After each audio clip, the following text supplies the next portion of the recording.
আমি পিওরলি প্রিয়াঙ্কার সঙ্গে দেখা করতে এসেছিলাম। গোটা ঘটনাটার পর থেকে আমার প্রিয়াঙ্কার সঙ্গে দেখা হয়নি। যেদিনকে আমি রাহুলের বাড়িতে গেছিলাম সেদিনকে এত ভিড় ছিল, আমি শুধুমাত্র রাহুলের পাশে দাঁড়াতে পেরেছিলাম, ওই গাড়িটির পাশে। প্রিয়াঙ্কার সঙ্গে দেখা হয়নি। আমি ব্যক্তিগতভাবে শুধুমাত্র প্রিয়াঙ্কার সঙ্গে দেখা করতে এসেছিলাম, শুধুমাত্র প্রিয়াঙ্কার সঙ্গে দেখা করে ওকে একবার ধরতে এসেছিলাম। প্রিয়াঙ্কার হাতটা বাঁধা সহজ হলো। ফার্স্ট বাচ্চার চিৎকারটা শুনতে পেলাম, প্রিয়াঙ্কা বললে একটু নাকটা চুলকে দেবে।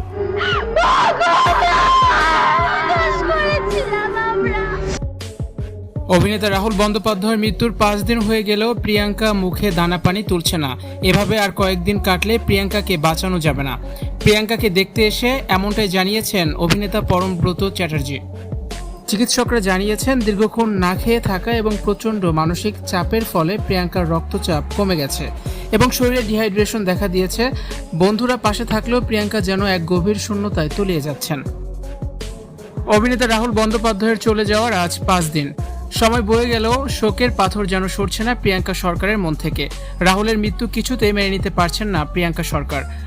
গত 5 দিন ধরে মুখে দানা পানি তোলেননি অভিনেত্রী। বিনিদ্র রজনী কাটছে তার।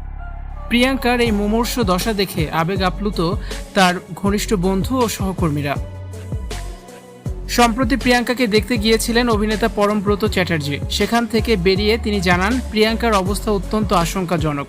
শোকের দহনে তিনি এতটাই কাতর যে শরীর ভেঙে পড়েছে। কথা বলার শক্তিটুকু যেন হারিয়ে ফেলেছে প্রিয়াঙ্কা সরকার।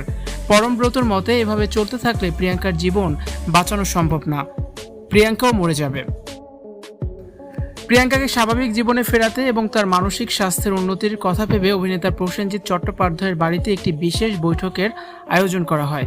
সেখানে উপস্থিত ছিলেন ইন্ডাস্ট্রির বেশ কয়েকজন বিশিষ্ট অভিনেতা অভিনেত্রী। উপস্থিত ছিলেন প্রিয়াঙ্কা নিজেও। কিন্তু সেখানে প্রিয়াঙ্কার করুণ অবস্থা দেখে উপস্থিত প্রত্যেকের চোখে জল ধরে রাখতে পারেননি। সবাই এখন প্রিয়াঙ্কাকে নিয়ে খুব বেশি চিন্তিত। বৈঠকে উপস্থিত প্রত্যেকেই প্রিয়াঙ্কাকে বোঝানোর চেষ্টা করেছেন তার সামনে এখন সবথেকে বড় দায়িত্ব তাদের সন্তান সহজ। রাহুল নেই, কিন্তু সহজের পৃথিবীতে এখন প্রিয়াঙ্কাই সবকিছু।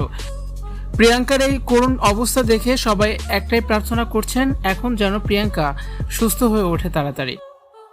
সহজের হাত ধরে প্রিয়াঙ্কা আবার নতুন করে বাঁচার স্বপ্ন দেখুক, রাহুলের স্বপ্নগুলো পূরণ করুক।